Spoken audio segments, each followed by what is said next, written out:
પ્રદેશ 24 ગુજરાતી અને કલ્પેશભાઈ જેવા લોકોની આપણે જરૂર છે, કારણ કે તે માતા પિતાને જરૂર છે આપણી, કારણ કે આપણો અવાજ જ્યાં સુધી પહોંચશે નહીં ત્યાં સુધી તેમનો દીકરાને મળવાનું અથવા તો ઘણી જગ્યા પર તેમનો અવાજ પહોંચે તેવી આપણી ઈચ્છા છે.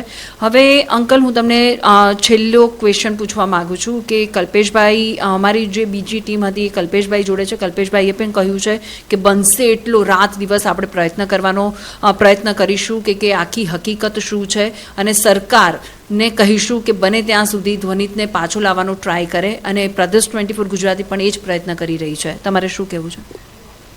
હું કલ્પેશભાઈનો દિલથી આભાર માનું છું અને ગુજરાત સરકારને અપીલ કરું છું કે મારા બાળકને પરત લાવવામાં મને સામાજિક અને આર્થિક રીતે મદદ કરે.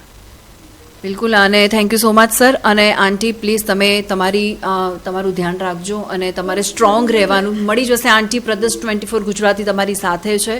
એટલે હવે આપણે વાત અહીંયા એ છે કે આપણે ધ્વનિતના માતા પિતા સાથે તો વાત કરી, સરકાર સુધી તમને જવાનો પણ પ્રયત્ન કર્યો છે, પણ હવે પ્રયત્ન એ જ રહેશે. પ્રદેશ 24 ગુજરાતી અને કલ્પેશભાઈએ પણ જે રીતે જણાવ્યું કે આપણે ધ્વનિતને પાછો કઈ રીતે લાવવો, અને ધ્વનિતને જેમ જેમ પાછો લાવશે અને કઈ રીતે, અને આપણી સરકાર તેમને કઈ રીતે મદદ પહોંચી શકે, અને પ્રદેશ 24 ગુજરાતી ધ્વનિતના માતા પિતા સાથે રહેવાની છે અને રહેશે અને ખડે પગે તેમની મદદ કરશે. અને આ સાથે જ હું વિદાય લઈશ. નમસ્કાર.